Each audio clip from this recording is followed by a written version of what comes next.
అంటే విజ్ఞాపన ప్రార్థన ద లెవెల్, మొదటి లెవెల్లో నీ గురించి, రెండవ లెవెల్లో నీ చుట్టూ ఉంటున్నటువంటి స్నేహితుల గురించి, లేకపోతే రక్షణ గురించి, వారి కష్టముల గురించి, వారి ఆర్థిక పరిస్థితుల గురించి, వారి యొక్క ఆరోగ్యముల గురించి, వారికి సంబంధించినటువంటి వాటి గురించి ఎంతమంది ప్రతిరోజు నిజాయితీగా ప్రార్థన చేస్తున్నారు? ఇతరుల గురించి. హల్లెలూయా. ఎస్, యథార్థంగా మీరు చేతుల పైకి ఎత్తినారు దేవుని నామానికి. ఇతరులనంటే మీ కూతురు, కొడుకు, మీ ఆయన, మీ పక్కి మీ బంధువులు, వాళ్ళ గురించి కాదు. I'm talking about the church people. లేకపోతే నీ ఇంటి పక్కన ఉన్నటువంటి వాళ్ళు, దూరంలో ఉంటున్నటువంటి నీకు సంబంధించినటువంటి వారు, లేకపోతే నీకు జ్ఞాపకం వచ్చిన వారు ఎంతమంది చేయుచున్నారు? హల్లెలూయా. బైబిల్ చెబుతుందండి ఏంటనంటే, మనకంటే మనం ఎవరిని ఎక్కువగా ప్రేమించము. అవునా? అవునా కాదా? ఆలోచించండి. మొదటి స్టేజ్ లో ఉండేటువంటి వాళ్ళు ఎవరో తెలుసా? మన గురించి, మన స్వార్థము, మన అక్కరలు, మన గురించి చేసుకునేటువంటి వాళ్ళు. రెండవ స్టేజ్ లో ఉండే వాళ్ళు ఎవరో తెలుసా? వారు ఇతరులను కూడా ప్రేమించేటువంటి వారు. ఎవరు వాళ్ళు? ఇతరులను కూడా ప్రేమించేటువంటి వారు. హల్లెలూయా. అందుకనే బైబిల్ అంటుంది నిన్నువలేని ఎదుటివానిని, నీకు మాత్రమే ప్రైజ్లాడ్ చెప్పేవాడిని ప్రేమించే, వాళ్ళకి మాత్రమే ప్రైజ్లాడ్ చెప్తే, వాడు నాకు ప్రైజ్లాడ్ చెప్పలా, ఆ సిస్టర్ నాకు ప్రైజ్లాడ్ చెప్పలా, నువ్వు చెప్పు. హల్లెలూయా. నువ్వు ప్రేమించు. అందుకనే కదా దేవుడు నిన్ను పిలుచుకొని ఉన్నాడు. అందుకనే కదా దేవుడు నిన్ను ప్రేమించుచున్నాడు. అసలు నువ్వు ఎప్పుడైనా దేవుని గురించి అడిగావా? దేవుని దగ్గరకు వచ్చావా? దేవుడే కదా నీ దగ్గరకు, నా దగ్గరకు వెతుక్కుంటూ వచ్చాడు. హల్లెలూయా. దేవుడు నిన్ను ప్రేమిస్తున్నాడు కాబట్టి ఆయన దగ్గరకు వచ్చి నువ్వు కూర్చుంటున్నావు. ఆయన నిన్ను పిలిచాడు, నిన్ను హత్తుకుంటున్నాడు, ఆయన కనికరమ చూపాడు. ఎంతసేపు నీ అక్కర్ల గురించి మనం చెయ్యాలి, దేవుడు వాగ్దానాలను ఎత్తిపట్టాలి, అవసరం అది మన కుటుంబాలకు, మన పరిస్థితులకు. మోర్ దాన్ దట్ ఇతరుల గురించి ప్రార్థన చేయవలసినటువంటి పిలుపు, బాధ్యత నీ మీద దేవుడు ఉంచాడు. హల్లెలూయా. పాస్టర్ గారు, నా గురించే చేసుకోవడం గొప్ప సంగతి, ఇంక పక్కనోడి గురించి నేను ఎక్కడ చేస్తాను పాస్టర్ గారు? Hallelujah. Hallelujah. The wonderful prayer, God's loving prayer.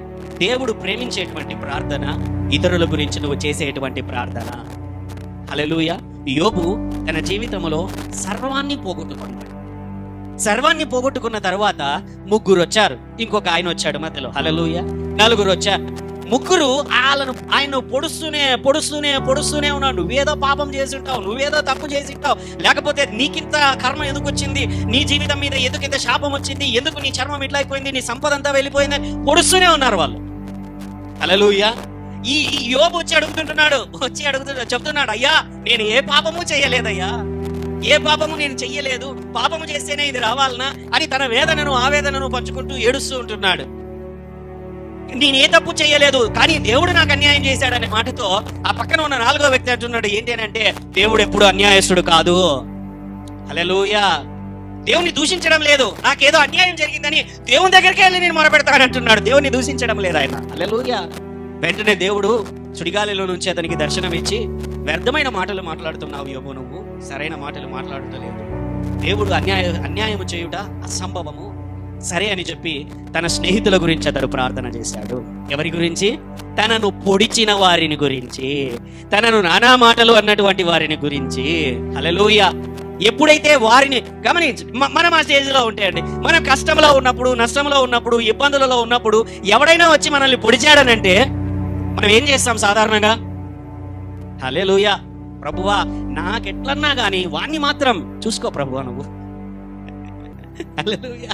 వాణ్ణి మాత్రం వదిలిపెట్టద్దు, వాణ్ణి మాత్రం నువ్వు విడిచిపెట్టనే.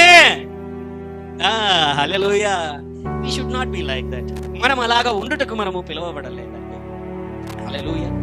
నీ శత్రువైనను సరే, నీకు అన్యాయం చేసిన వాడైనను సరే, వానిని క్షమించడానికి, వానిని ప్రేమించడానికి, వాని కొరకు ప్రార్థన చేయడానికి దేవుడు నన్ను పిలుచుకొని ఉన్నాడు. హల్లెలూయా. హల్లెలూయా.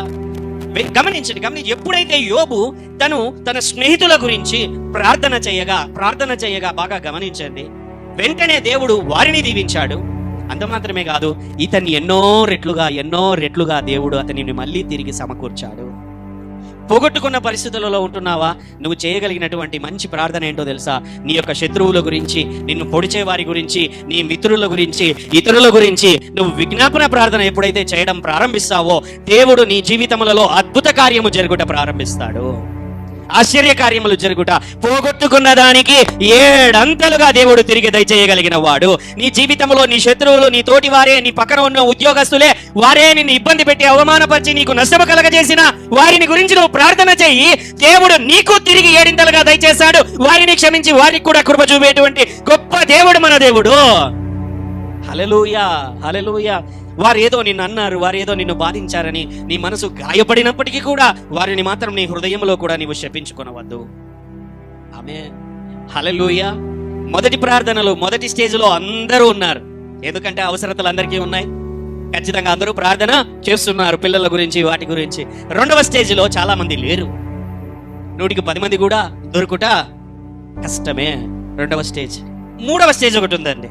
మూడవ స్టేజ్ కనీసం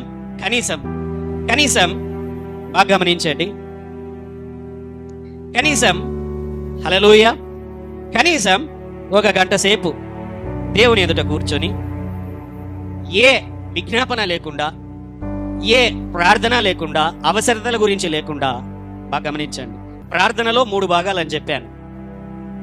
ఏ విజ్ఞాపన గాని, ఏ అవసరతల గురించి గాని ఏమీ లేకోకుండా కనీసం 1 గంట సేపు మౌనముగా దేవుని సన్నిధిలో దేవుని ముఖమును చూడాలని, దేవుని స్వరమును వినాలని, దేవునితో గడపాలని ఎంతమంది చేయుచున్నారు? హల్లెలూయా. ప్రార్థనలు కాదు, మొదటి లెవెల్ ప్రార్థనలు కాదు, అంటే అక్కరల గురించి చేసేది దాని గురించి కాదు. రెండవది విజ్ఞాపన, ఇతరుల గురించి చేసేటువంటి దానిది కాదు. అది కాదు. కనీసం దేవునితో మాట్లాడాలి. దేవునితో just only, not about our requirements, మన అవసరతల గురించి, అక్కరల గురించి, ఆరోగ్యం గురించి, అప్పుల గురించి, డబ్బు గురించి, పిల్లల గురించి కాదు. లేదు. హల్లెలూయా. దేవునితో కూర్చొని, దేవునితో సహవాసము, దేవునితో ఆయన సన్నిధిలో ఆయన ముఖమును చూడాలని, ఆయన స్వరమును వినాలని, ఆయనతో నీ సంతోషాన్ని పంచుకోవాలని, నీ ఆనందాన్ని పంచుకోవాలని, ఆయనతో నీ హృదయమును పంచుకోవాలని కనీసం 1 అర్ధ గంట లేదా 1 గంట ఎంతమంది కేవలం మౌనముగా ఆయన సన్నిధిలో కూర్చుంటున్నారు? హల్లెలూయా, హల్లెలూయా. ఆయనకు స్తుతి చెల్లించడం గురించి కూడా నేను మాట్లాడడం లేదు. ఆయన పాటలు పాడటం గురించి కూడా నేను మాట్లాడడం లేదు. పాటలు పాడే సమయం గురించి, స్తుతి చెల్లించే దాని గురించి కూడా నేను మాట్లాడడం లేదు. I'm just only talking lord. Hallelujah. This is ఇదే ఉన్నతమైన ప్రార్థన. హల్లెలూయా. ఇదే ఏదైతే నేను చెప్పానో, దేవుడు నేను, దేవుడు నువ్వు. ఏ అక్కరలు ఉండవు. పిల్లల గురించి, భర్తల గురించి, భార్యల గురించి, లేకపోతే నథింగ్, ఏముండదు. దేవునితో కూర్చోను. ఎలా పాస్టర్ గారు అది చేయగలరు అని అంటే తేలిక కాదు. మనసులో రకరకాలైన ఆలోచనలు వస్తాయి, అన్ని తిరుగుతాయి. వ్యాపారం గురించి, ఉద్యోగం గురించి, పిల్లల గురించి, అప్పుల గురించి, టార్గెట్ల గురించి, బిజినెస్ గురించి, లేకపోతే కంపెనీలో సాఫ్ట్వేర్ల గురించి, లేకపోతే రేపటి గురించి, మొన్నటి గురించి, 5 నెలల తర్వాత వాటి గురించి, వీటి గురించి రకరకాలుగా నీ మనసులలో తిరుగుతాయి. అయినా కూడా వాటి అన్నింటినీ పక్కన పెట్టి, ఆలోచనలను పక్కన పెట్టి, ఇంకా చెప్పాలంటే ఇటువంటి ప్రార్థనకు ప్రధానమైన శత్రువు ఎవరో తెలుసా? నిద్ర. ఏంటి? నిద్ర. ఇటువంటి మౌనంగా దేవుని దగ్గర వెతకడానికి ప్రధానమైనటువంటి శత్రువు ఎవరో తెలుసా? నిద్ర. రెండవ శత్రువు ఎవరో తెలుసా? ఆలోచనలు, బంబార్డింగ్ అంతా ఇంకా మనసులో ప్రపంచం అంతా తిరుగుతూనే ఉంటాయి. ఎందుకంటే మౌనంగా కూర్చోగానే మనకి ఏమొస్తాయి? ఆవలింతలు వస్తాయి. మెల్లగా ఏమొస్తుంది? నిద్ర వస్తుంది. హల్లెలూయా. ఆ తర్వాత మన ఆలోచనలన్నీ పిల్లల గురించి, వాళ్ళ గురించి, అక్కడ ఇక్కడ అంతా ఊరంతా తిరుగుతూనే, ప్రపంచం అంతా తిరుగుతూనే ఉంటాయి. ఇంకా ఏమీ అర్థం కాకపోతే పక్కన ఇంకొక ప్రధాన పెద్ద శత్రువు ఉంటాడనమాట, సెల్ ఫోన్. ఎవరది? Cell phone. డింగ్ అని అప్పుడే సౌండ్ వస్తుంది. వెంటనే ఏం చేస్తాము?